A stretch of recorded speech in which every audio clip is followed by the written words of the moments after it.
Un autre élément qui est important dans votre projet Vision Sainte-Thérèse, donc c'est la transparence. Oui. Outre la démocratie, c'est la transparence, c'est-à-dire que lorsque des décisions qui se prennent à l'intérieur de l'Hôtel de Ville, il faut que les citoyens soient informés.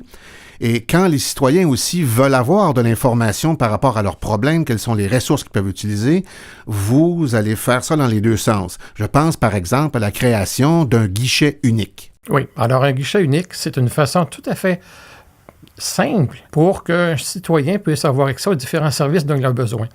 Alors qu'il ait une difficulté ou un besoin sur le plan urbanistique, qu'il a besoin d'une pancarte pour une vente de garage, qu'il y a d'autres besoins qu'il veut manifester, qu'on arrête de le faire courir dans les différents corridors de l'Hôtel de Ville et qu'on le serve de façon immédiate, rapide et complète dans un seul endroit avec des gens qui connaissent bien et qui peuvent l'orienter, le guider, l'accompagner dans sa démarche. J'aimerais que tu me parles au niveau de la collaboration avec les employés municipaux d'une part et peut-être aller un petit peu plus loin aussi, la question de la gestion des taxes municipales. Ça préoccupe beaucoup les citoyens. Qu'est-ce que Vision Sainte-Thérèse va faire de différent?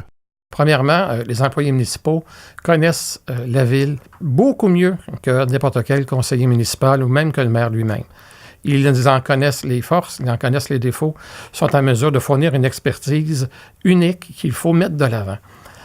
C'est fini l'époque où on croyait que la sous-traitance, par exemple, c'était rentable. Les différentes études démontrent le contraire. Alors, si ça démontre le contraire, nous allons faire en sorte que les employés municipaux soient de véritables partenaires dans le processus décisionnel.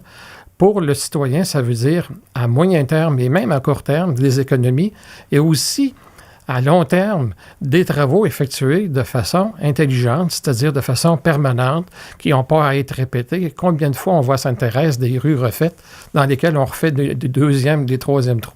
Mmh. Le point de vue des taxes municipales. Bon.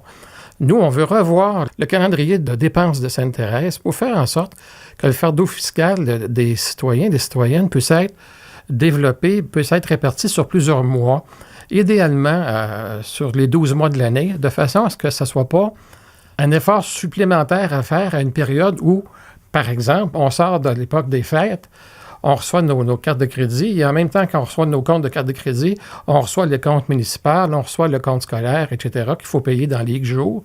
On ne veut pas embêter les citoyens avec ce fardeau fiscal-là. On veut faire en sorte qu'ils se paient dans les meilleures conditions possibles.